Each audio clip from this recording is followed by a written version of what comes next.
ويسر لنا أمورنا اللهم ارزقنا الفهم والعلم والحكمة والعقل برحمتك يا أرحم الراحمين والحمد لله رب العالمين. أما بعد. Yang pertama yang saya hormati dan saya muliakan pengurusi surau, tuan-tuan imam, tuan-tuan guru, para ustaz. Yang saya hormati dan saya muliakan seluruh ahli jawatan kuasa surau dan seterusnya. Yang saya muliakan dan saya hormati tuan-tuan muslimin muslimat yang dirahmati Allah Subhanahu wa taala sekalian. Yang pertama, alhamdulillah, ya kita bersyukur kepada Allah Subhanahu wa taala, ya terutamanya Allah telah menganugerahkan kepada kita satu kehidupan yang amat berkat, yang amat mulia, yang amat dirahmati, ya bila mana kita diberikan untuk hidup pada bulan Ramadan. Tuan-tuan yang dirahmati Allah sekalian, pada malam ni saya bercadang untuk bincang satu tajuk, ya 3 asas akidah dalam bab ketuhanan. Walaupun tajuk ini agak berat dari sudut tazkirah, ya cuma saya nak lontarkan beberapa perkara, ya sekadar gambaran umum, ya bagaimana kita nak membawa diri kita, nak memperbaiki diri kita ataupun hubungan kita dengan Allah Subhanahu wa taala. Ya kerana suatu persoalan yang paling besarnya tuan-tuan sekalian, ya dah beberapa kali kita melalui Ramadan. Adakah makin baik sembahyang kita? Adakah makin bertambah keimanan kita? Adakah makin khusyuk hati dan jiwa kita? Adakah makin baik kita, hubungan kita dengan keluarga, hubungan kita dengan masyarakat, hubungan kita dengan Allah dan Nabi? Adakah makin baik ataupun macam biasa juga? Maka tuan-tuan, sebab tu orang bertanya kepada kita, kenapa orang ni bila mana datang bulan Ramadan dia boleh datang ke surau? Tuan-tuan, bukan ustaz nak sindir, tak ada apa tuan-tuan ya. Nanti dia kata ustaz ni tak ada kerja lain. Orang datang pun tak boleh, dia datang pun tak boleh. Ya, tak datang pun marah, datang pun marah juga. Bukan tuan-tuan ya. Kenapa pada bulan Ramadan ni kita rasa tenang, kita rasa bersemangat, kita rasa ada kekuatan untuk kita hadir ke rumah Allah. Kita ada kekuatan untuk berdiri 8 rakaat paling-paling kurang. Kadang-kadang kita ada kekuatan lagi untuk menambahkan lagi. Tuan-tuan sekalian, ibadah kita di rumah kita masing-masing dengan bacaan Qurannya, dengan zikir, dengan selawatnya. Kenapa? Kerana tuan-tuan sekalian, bulan Ramadan ni kata guru saya, ya, iaitu Syekh Yusuf Muhyiddin Al-Bakhur Al-Hasani, dia sebut kepada saya, tuan-tuan sekalian, nak bagi tahunya, kadang-kadang kita mengadu macam mana keadaan diri kita ni tuan-tuan sekalian, ya, tak boleh nak tetap dalam keadaan ibadah sebagaimana Ramadan. Kenapa?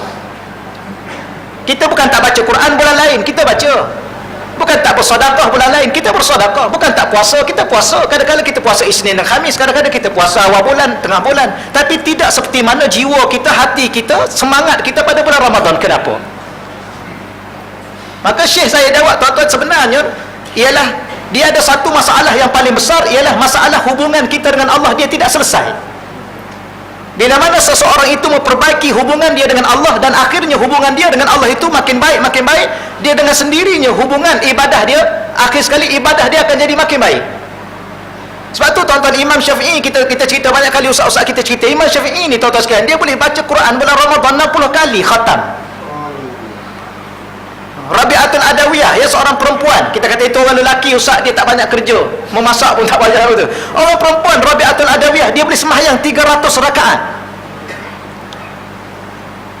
Guru kepada Imam Syafi'i lagi hebat, ya, Imam Al-Jarrah, Imam Waqi' Ibnul Jarrah, tuan-tuan sekalian, satu hari dia khatam Quran sekali khatam, bukan bulan Ramadan, setiap tahun satu malam, maknanya satu tahun 365 hari, 365 kali dia khatam Quran. Puasa sepanjang tahun, bukan 30 hari. Tuan-tuan, kita ni 30 hari daripada satu tahun. Yang tak puasa 335 hari, yang puasa 30 hari. Tak tahulah tahun ni kok raya awal sikit 29 hari. Tuan-tuan ni, macam mana kehidupan kita? Sebab tu tuan-tuan sekalian, sebelum, tapi masa setengah jam boleh ya tuan-tuan ya. Dia tak ada masalah, setengah jam pun tak apa, setengah 15 minit pun tak apa, tak ada masalah. Tuan-tuan ya. Ya, sebab sekadar peringatan untuk saya, untuk tuan-tuan. Tapi saya nak bahas dalam bentuk yang paling ringkas. Sebab tu bulan Ramadan, saya sebut ringkas tuan-tuan. Bulan Ramadan ni Allah anugerah kepada saya, kepada tuan-tuan, 2 perkara yang utama yang tidak diberi kepada umat lain. Yang pertama, gandaan umur. Tuan ya, gandaan umur Allah tak bagi kepada umat lain. Kenapa? Sebab umat lain dah diberi 500 tahun, 1000 tahun. Kita diberi hanya 60, 70. Ya, itu antara ukuran, dah banyak kali kita ulang. A'mar ummati ma baina 60 wa 70 atau kama qala Nabi sallallahu alaihi wasallam. Umur umatku antara 60 70. Sebab tu tuan-tuan, kalau kita guna hukum adat, ya hukum adat, hukum ada 3. Ya, hukum syariat, hukum akal, hukum adat. Kalau kita bercakap atas dasar hukum adat, siapa yang malam ni umur 60, 3 tahun lagi dia mati. hukum adat. Tuan-tuan ya, tuan-tuan guna hukum adat ya. Kalau makan nasi 3 pinggan, adat bercakapnya kenyang lah ke tak kenyang lagi? 5 apa kenyang ya. Kalau kita bakar kertas dengan api, adat bercakapnya terbakarlah kertas tu. Kalau kita potong tali dengan pisau, adat, hukum adatnya putuslah. Sama juga tuan-tuan ya, siapa yang malam ni umur 60, adat bercakap 3 tahun lagi dia mati. Yang 60, yang 70 ni, yang 70 bila-bila masa dia akan mati. Yang umur macam saya dengan ustaz ni, muda sikit ni, lambat lagi nak mati. Apa tuan-tuan dia? Adat bercakap. Tambah pula tuan-tuan, umur 60, kemudian gout ada, kencing manis ada, jantung ada, semua ada. Habis ceritalah tuan-tuan, tak boleh cakap banyak lah. Buat tuan-tuan, habis dengan masa yang ada bagaimana? Bagaimana keadaan kehidupan saya, kehidupan tuan-tuan? Baik tuan-tuan, rumah saya nak ulang lagi sekali, yang saya datang dulu, lama dah tak datang ya. Tak ada masalah lah tuan-tuan ya. Kita jumpa jangan-jangan sekali, berkat Ramadan dapat jumpa setahun sekali, okey dah tuan-tuan ya. Baik, nak bagi tahunya, rumah yang tuan-tuan beli sekarang ni berapa luas? Biasalah rumah sekarang tuan-tuan, kadang-kadang 20 kali 70, 25 kali 60, biasalah kadang-kadang yang banglo 40 kali 80, adalah luas sikit. Jarang kita jumpa orang ni rumah dia 1 ekar rumah saja. Tak ada tuan-tuan ya, lebih kurang. Baik, yang rumah yang ada ini, yang seluas ini, berapa lama tuan-tuan nak kerja untuk bayar sebuah rumah ini? Kadang-kadang 20 tahun, kadang-kadang 25 tahun. Betul tuan-tuan ya? Lebih kurang gitulah. Untuk kita bekerja dapatkan sebuah rumah yang sekadar luas itu. Tuan-tuan tahu syurga ni luas mana? Syurga tuan-tuan jangan anggap 20 kali 70. Syurga ni ialah 7 petal langit, 7 petal bumi. Berapa tahun tuan-tuan nak kerja? Kalau rumah yang ada ni 70 kali 20, 25 tahun, 20 tahun tuan-tuan perlu kerja, siang malam tuan-tuan kerja kadang-kadang untuk bayar rumah ini. Bagaimana tuan-tuan nak bayar syurga? Tuan-tuan nak guna masa berapa tahun? Yang luasnya 7 petal langit, 7 petal bumi. Tuan-tuan nak guna masa banyak mana? Tuan-tuan ingat dengan 60 tahun boleh bayar sebuah syurga? 60 tahun kalau ibadah seluruhnya. Bagaimana kalau ibadah daripada 60 tahun itu hanya 5 tahun saja beribadah, kata Imam Al-Ghazali rahimahullah ta'ala. Maka tak apa tuan-tuan, saya nak sebut ringkas-ringkas. Dia tak boleh, dia mengajar akhir-akhir zaman ni tak boleh panjang-panjang sangat tuan-tuan ya. Betul saya cakap ni. Sebab apa? Sebab kalau kita tazkirah panjang-panjang, tak boleh tuan-tuan ya, orang petikai. Orang kata orang nak buat ibadah, tak apalah tuan-tuan, kita raih semua sekali. Ya, pandangan-pandangan yang ada kita hormat semua sekali. Ya, tak nak panjang kita pendekkan. Ya, tak ada masalah dunia sekarang. Ya, lagi pun jangan mengaji banyak sangat, nanti banyak ilmu pula. Tuan-tuan, tak adalah tu saya bergurau je tuan-tuan. Dia kena santai dah. Dia tazkirah sekarang dia santai, relax, sebab banyak kerja lagi nak fikir. Ya, kalau mengaji pun dah penat dah tuan-tuan, nak kerja macam mana? Okey tuan-tuan ya, maka satu benda yang Allah anugerah kepada umat Nabi Muhammad, iaitu gandaan umur. Bila gandaan umur? Malam Lailatul Qadar. Sebab tu tuan-tuan, bermula malam ni saya tuan-tuan, untuk diri saya ingatkan, tuan-tuan nak menangis, menangislah, nak merayu, merayulah, nak berdoa, berdoalah, nak apa pun cakaplah pada Allah. Janji Allah bagi kepada kita satu malam itu. Kerana kalau kita tidak dapat satu malam itu tuan-tuan, tak ke mana umur kita dengan ibadah yang apa yang ada pada hari ini. Nampak tuan-tuan ya?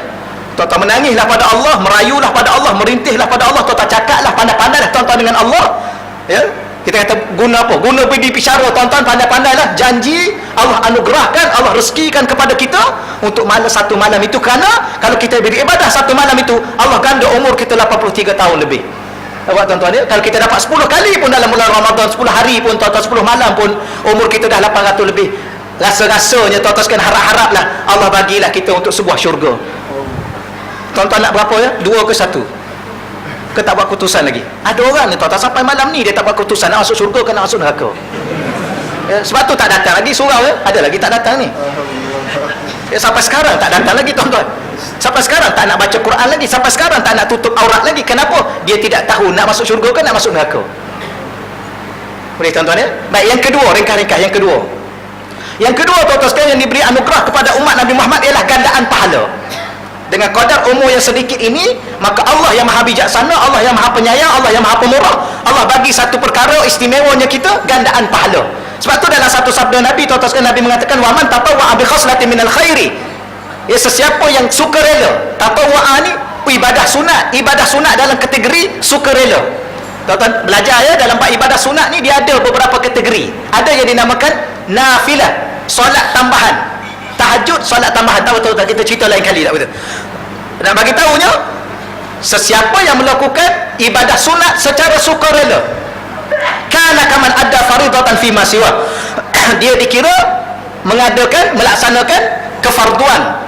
Ya, dan kalau nak dibanding bulan-bulan yang lain ataupun dalam bahasa mudahnya, pahala sunat diganda fardu. Imam Ghazali bagi tahu kepada kita semua apa pentingnya fardu ini. Kenapa Allah tukar gandaan pahala daripada sunat kepada fardu? Imam Ghazali mengatakan dalam kitabnya Bidayatul Hidayah, faridah, kefarduan ini adalah modal dalam kehidupan. Kita tak akan ada untung kalau kita tak ada modal. Sunat tu adalah untung. Modalnya benda-benda fardu. Sebab tu tak ada guna kalau kita puasa sunat, kita solat sunat tapi tak sembahyang fardu, tak solat fardu. Kenapa? Fardu ni modal dalam perjalanan hidup kita untuk kita bertemu dengan Allah. Sunat itu untung. Boleh tuan-tuan ya? Kemudian Allah gandakan lagi apa? Allah gandakan lagi, wa man adda fariidatan, sesiapa yang melakukan satu saja kefarduan, fariidah. Contohnya kita sembahyang zuhur tadi, kita sembahyang maghrib tadi, kita sembahyang isyak tadi, satu saja. Kana kaman adda sab'ina fariidatan fi ma siwa. Allah akan gandakan dia 70 kali ganda. Gandaan pahala. Pak tuan-tuan ya? Sebab itulah kita tazkirah malam ni, walaupun pendek tuan-tuan, tak ada masalah, walaupun pendek. Ke kat sini panjang ni. Pendek je dah. Macam biasa lah tuan-tuan, macam biasa. Tak tahu macam biasa. Tak ada dah tuan-tuan ya? Nak bagi tahu ya, satu tazkirah malam ni Allah ganda 70 kali ganda. Maknanya tuan-tuan nak sama dengan satu malam ni tazkirah. Tazkirah ni wajib. Kenapa tazkirah tu wajib? Tuan-tuan sekalian, manusia ni lalai. Kalau tidak diingatkan, dia akan lalai selama-lamanya. Nampak tuan-tuan ya? Pendek-pendek cerita, dia tak boleh hurai panjang sangat. Dia terhad. Boleh tuan-tuan? Ya, maka perlu ditazkirah. Dan bulan ni bulan tazkirah tuan-tuan, bulan ni bulan Quran ya. Syahrul Ramadan alladzi unzila fihi al-Quran. Bulan Quran. Apa Quran ni? Quran ni ada 55 nama. Mengikut Imam Az-Zarkashi dalam kitab Al-Burhan fi Ulumil Quran ya, inna Allah, sesungguhnya Allah Ta'ala sama Al-Quran, menamakan Al-Quran bi khamsah wa khamsina isman, 55 nama. Salah satu nama Quran tazkirah. Inna hazihi tazkirah. Quran diturunkan pada bulan ini tujuannya tazkirah. Maka bulan ni bulan tazkirah. Sebab tu tuan-tuan, mana-mana AJK surau, AJK masjid, yang bulan ni dia tak berhenti tazkirah. Tak kira lah pendek pun tak ada masalah, 10 minit pun tak ada, tapi dia tak berhenti. AJK surau tu faham untuk pengurusan surau, nak bagi pahala banyak pada jemaah. Tuan-tuan kekalkan AJK surau tu.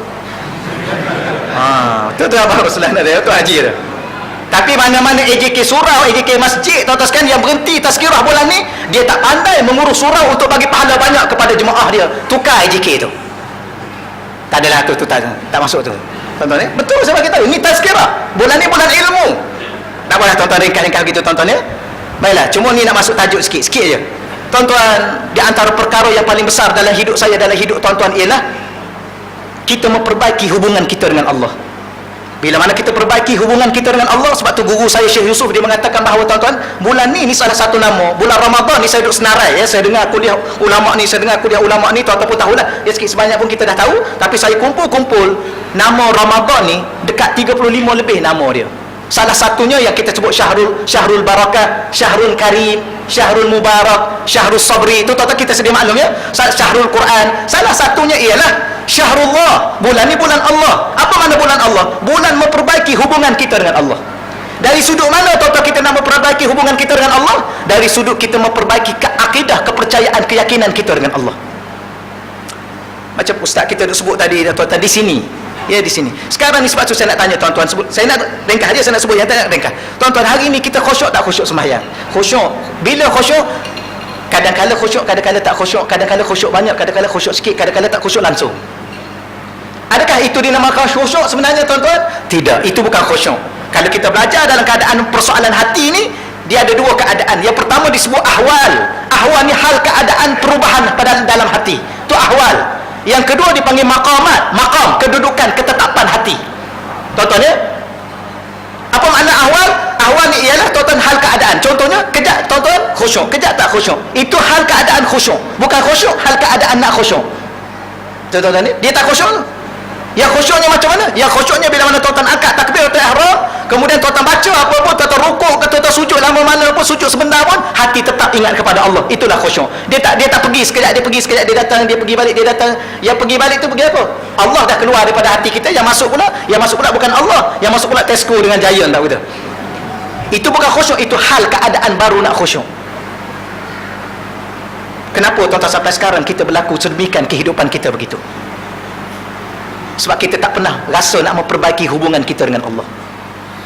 Dan Ramadan ini Allah peruntukkan untuk saya, untuk tuan-tuan, supaya memperbaiki hubungan kita dengan Allah. Yang pertama, kena baiki hubungan dari sudut akidah. Maka bila mana kita bincang akidah dalam bab ketuhanan, dia ada 3 asas akidah dalam bab ketuhanan.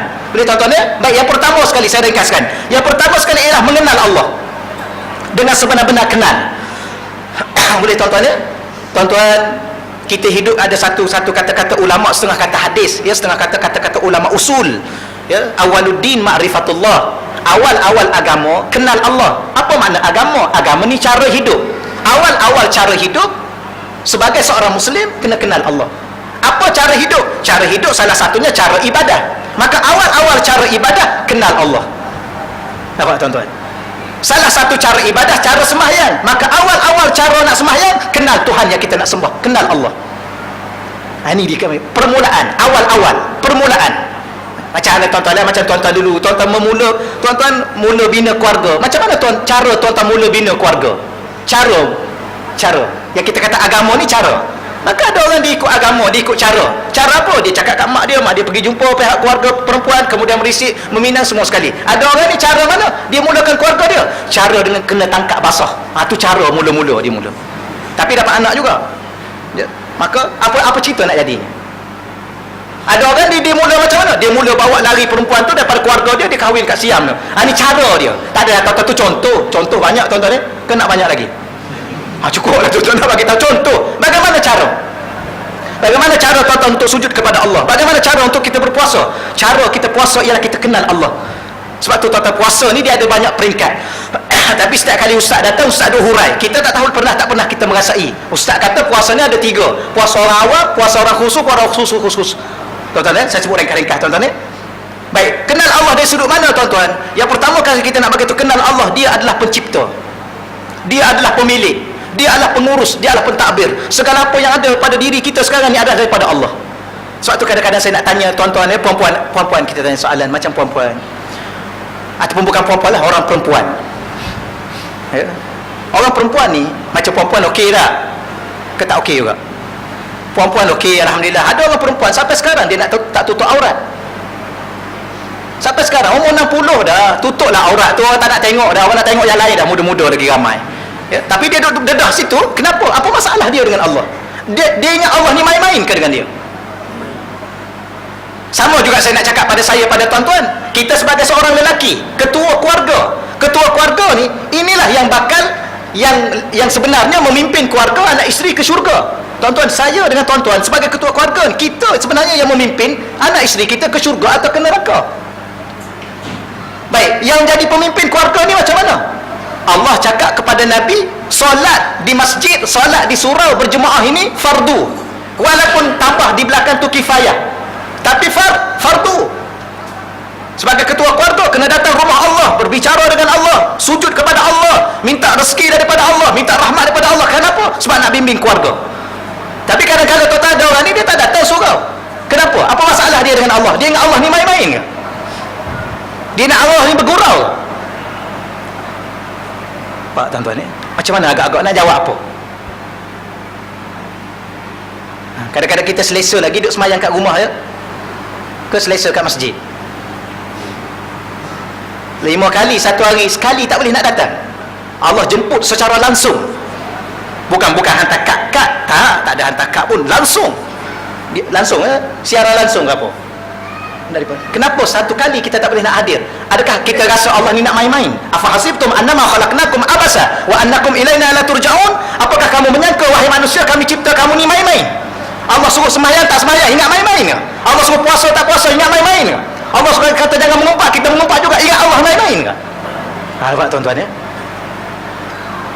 Sebab tu kalau kita tak kenal Allah, kita akan main-main dengan Allah.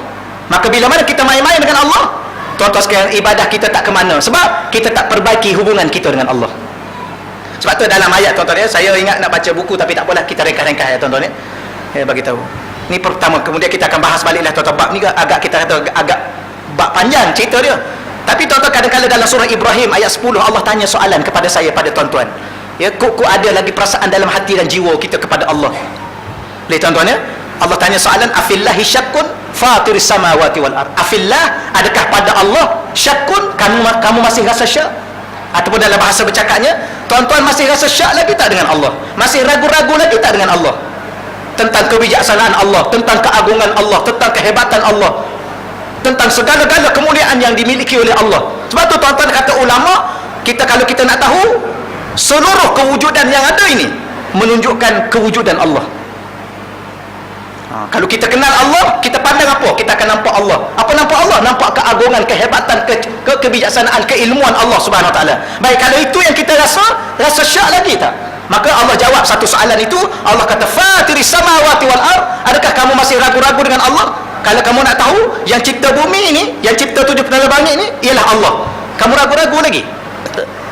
Guru saya kata bagi tuan-tuan, kita cakap mudah, kalau ada seorang manusia atas muka dunia ni, bukan kat Malaysia, atas muka dunia, ataupun kalau ada sebuah company atas muka dunia, kalau ada satu kerajaan atas muka dunia, dia boleh bina bumi sebegini apa yang ada ini, dia boleh bina langit sebegini apa yang ada ni.